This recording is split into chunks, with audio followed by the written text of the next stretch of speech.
So far, we've talked about how being poor is inconvenient and limits your freedom, how you got to pay the cost to be the boss, because entrepreneurship is not for everybody. And today, we're going to get into something new: social capital. But before we get started, let me introduce myself. My name is Kachina. I'm the founder of Evolving Kachina, a multidimensional and multi-generational wellness brand that is dedicated to help people grow, heal, and evolve. And we don't just talk about healing and self-care. We live it, we embody it, we're the truth. Okay, so yes, let's get into it. What is social capital? So we know what capital is. Capital is money, the funds, the access to money, the access to capital. But it's like, what is your social capital looking like? Who are those you are connected to that are uplifting you and bringing your ideas and your vision forth? Think about that.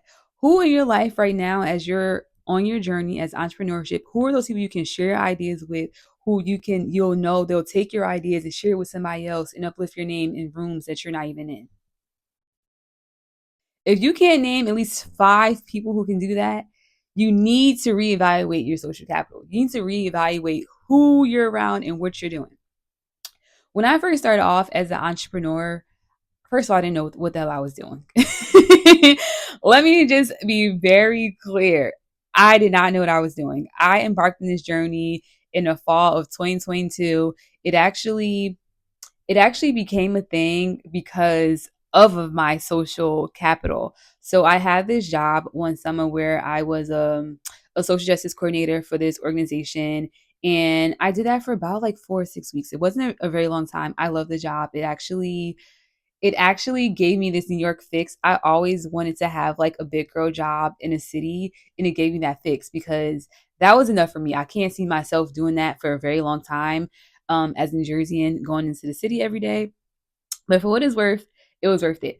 But they loved me. They invited me back to come and do therapy with their girls. And when I tell y'all, I was scared shitless because this is the first time I've ever had like a major like project on my own that like I wasn't going to somebody else to seek advice. Now, granted, when I did the proposal, I was going back and forth with them because we was making sure things align, what they want to do and stuff like that.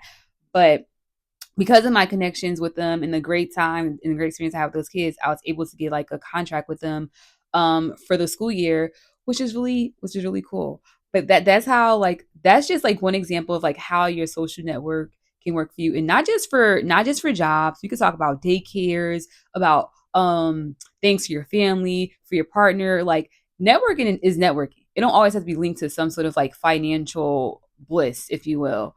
But yes, what does your social capital look like in your life? Like, how are opportunities and stuff coming to you? Do you feel clouded?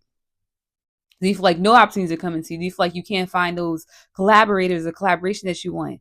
And you got to think and ask yourself, why am I not aligning with these people? Why is things not working out for me? Because it's not usually the business model or itself. It may literally be the fact that you're not connected to the right people. I've met with a lot of people who have really, really, really great ideas, but they don't understand their network. They don't understand their community. They don't really understand their clients that they want to work with. And that's a whole nother thing when it comes to social capital, because we oftentimes want to link those close to us and align them with our social capital because they're familiar relationships. So, like, I'm talking about family and friends. We're talking about family and friends. We're talking about family and friends. When you're becoming an entrepreneur, we always assume that those close to us are going to support us in ways and show up and show out. In some cases, they do. In some cases, they don't. And it's not because your idea sucks. It might literally not align with who they are and what they're doing. Just because it's your family doesn't mean they're going to support your business, especially if you're doing something that's way out of their element and something they may not understand, or they may not even know how to support you. Your social capital is linked to those you have positive relationships and connections with that will go to bat for you, that will run your business for you, that will volunteer for you, that will share those flyers, share those posts, like those posts. And make sure that those who may not be seeing it or seeing your work and seeing the incredible things you do, they bring your name up. They referring people to you. That is social capital. We always think that, oh, if people supporting me, it always have to be something financial. Your network is your network. So if those people around you don't believe in what you're doing, don't feel like you have a successful business, or feel like it's something that's going to be as big and grand as you see it, you need to reevaluate these people. Like, why are they here? Like, what are they doing? And then once you get past the part where you know these people no longer align and they're not here for your highest and greatest good of you and your business, you're gonna have to let them go. And as you let them go, you have to let God bring in those new people and trust that these new people are going to help you and uplift your business and your spirit. Because it's not enough to just have people uplifting your business. You want to be uplifted too, right? So you continue to do the work, right? So you want to have people in your life that can help you do that. We're not meant to do this work on our own. It's like success is so linked to, I wouldn't say solely linked to who we know, but that does make a difference. That does make a difference. If you're leveraging your relationships in a way where you're not just like, oh, I'm calling you when I need a favor. No, you're make sure you're nurturing those relationships. You're checking in with people. You're seeing what's going on. They have stuff going on. You're supporting them. Like, it's not just the, oh, I need a favor, I'm hitting you up. It's like, no, I support you wholeheartedly. Whatever you're in your journey, I'm going to support you in a capacity in which I can.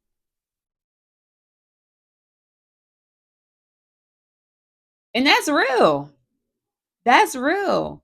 That's very real. I can give y'all a few more examples of like how like my social capital, how my network, however you want to call it. I call them my people.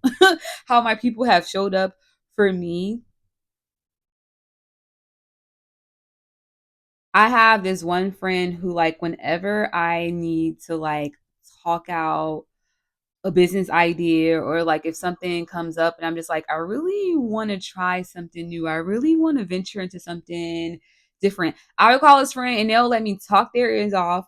They'll provide me with sound feedback and, give me suggestions on like what I should do next. And then I'll like, I'll probably go out and do it and I'll come back and I'll share or whatever it is. But like, I have friends and people in my life that like I feel comfortable and confident enough to sharing these things with, because a lot of like why a lot some people lack having positive and strong social capital is this trustworthy factor, not really trusting people with your ideas. That was something I had to really, really grow out of, because I was getting to the point where I'm like, I have all these ideas. And it's like, I'm not going to share. I'm not going to ever be able to do any stuff because I don't trust anybody. Because last time I told somebody, they stole my ideas. And that has happened to me. People have stole my ideas, but there are ways to protect yourselves. Okay. NDAs, all types of things. And also discernment, knowing who you can and tell stuff to, because you can't tell everybody to. I don't have every friend ain't a friend that I could tell every business idea to. Some people I was like, okay, this is what I'm doing. Like, what do you think about this?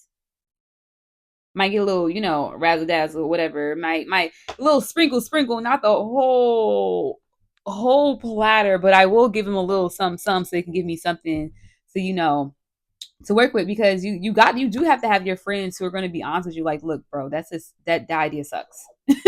You're better than that. Like, let's try something else. Maybe you could do a different angle. You do need those friends in your lives. And another thing I was thinking about, not just like friends and family, but also like those supportive pieces, like maybe a tarot reader, a spiritual guide, a coach, a therapist, maybe an elder.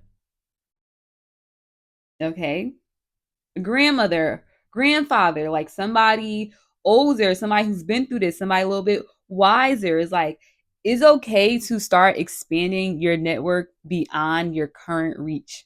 I don't know who need that, but it's okay to leave people behind and start reaching a little bit higher, because it's like you're going to stay here as long as people allow you to stay here. And as long as you feel like you have to satisfy those in the here and now, you're just going to be in the here and now.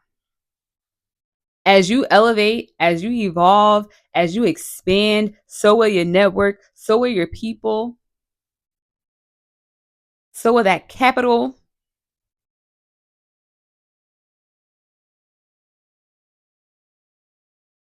You gotta start asking yourself that.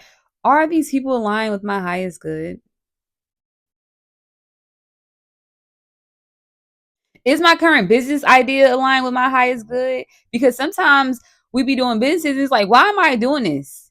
You're doing it related to an old ass purpose, an old ass idea that you've had from way, way back when that you don't even align with no more. When I work with my clients, I always make sure we do inner work first and we're making sure we're aligning our businesses and our branding with who we are and not who we used to be, not some old beef we had. Like, oh no, I'm doing this because they used to have me effed up and say I couldn't do this, and now I'm doing. You don't want to build your business off of resentment.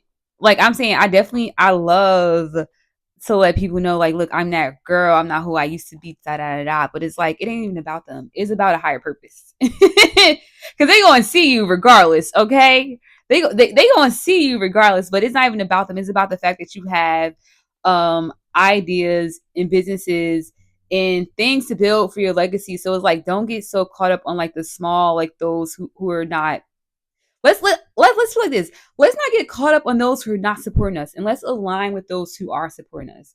Let's get more tapped into those who are supporting us, so we could dead all that non-support. Like let's stop giving that even flavor. Let's stop even giving that anything. Like let's just like to the side. Because once you start aligning yourself with those who are actually supporting you, you're going to show up more like yourself.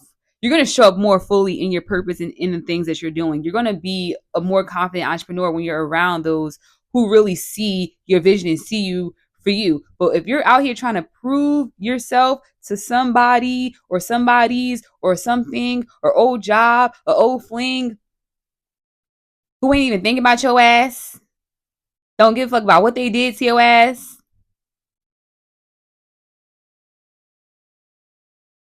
stop giving them the power. Take your power back. Find your people so you can keep doing the great and amazing work that you're meant to do. And if you need help with that, definitely come book us.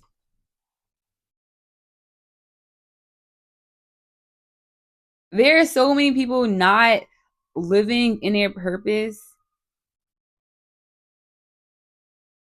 because they're afraid what somebody think, what somebody gonna say, what somebody gonna do, how they gonna be perceived.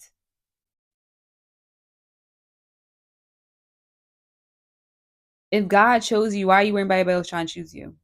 You people who already chose you. They already know it's you. They're gonna choose you every time. But they only choose you when you choose you. So you gotta decide, when do you choose you? It should be every time. You shouldn't have to abandon yourself.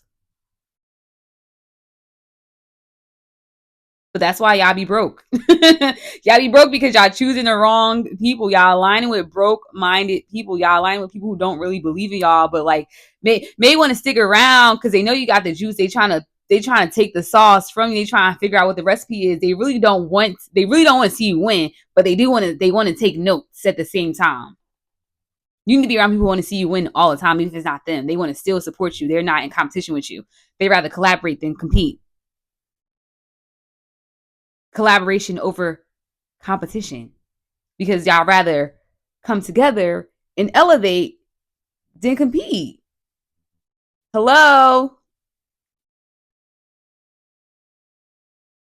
It makes sense to me. I hope it makes sense to you how important your social capital is and how valuable it is and how valuable you are. You are the currency. You are the abundance that you're seeking.